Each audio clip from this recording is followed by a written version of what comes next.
I think I've made well over 300,000 stone beads in my life, and each one is a bit of an effort to make. And yet, I haven't made one yet that I think is, that I haven't made some mistakes along the way. Isn't that amazing?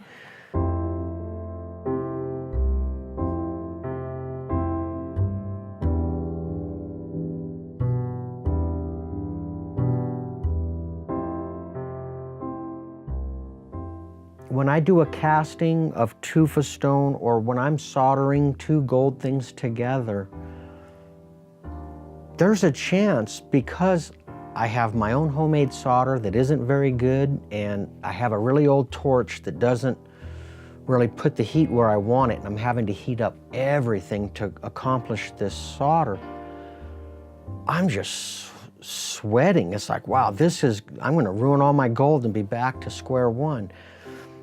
And the fact that those tools aren't really the right tools causes all these opportunities, both in my mind, also in the piece, for new experiences to come.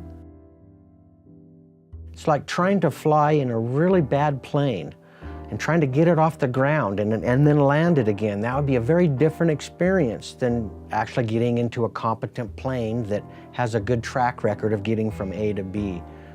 I always get in the plane that's never been flown before and really doesn't have the wings put together right.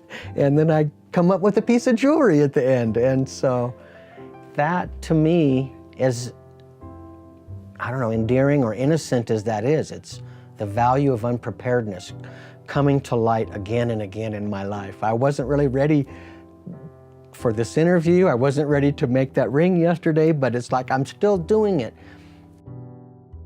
The opportunity to make something comes from all of the previous failures.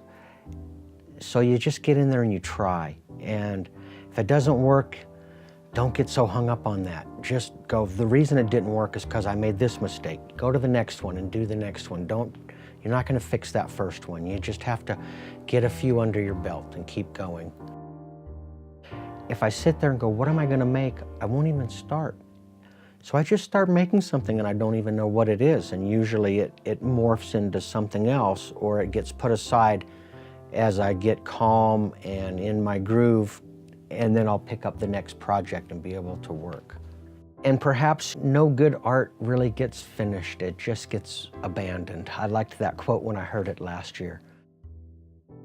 If you just have a couple of basic tools and a desire to make something, and a willingness to pay attention to what's working and not working with those tools and what you tried to do, the next step unfolds for you.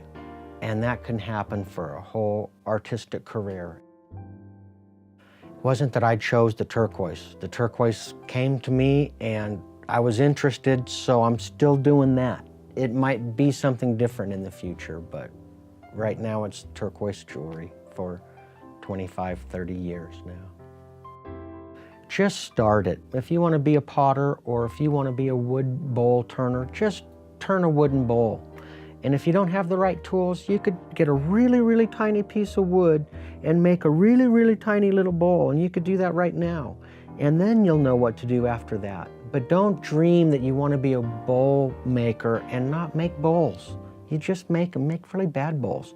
Make 500 really bad ones, and then maybe you'll make a good one.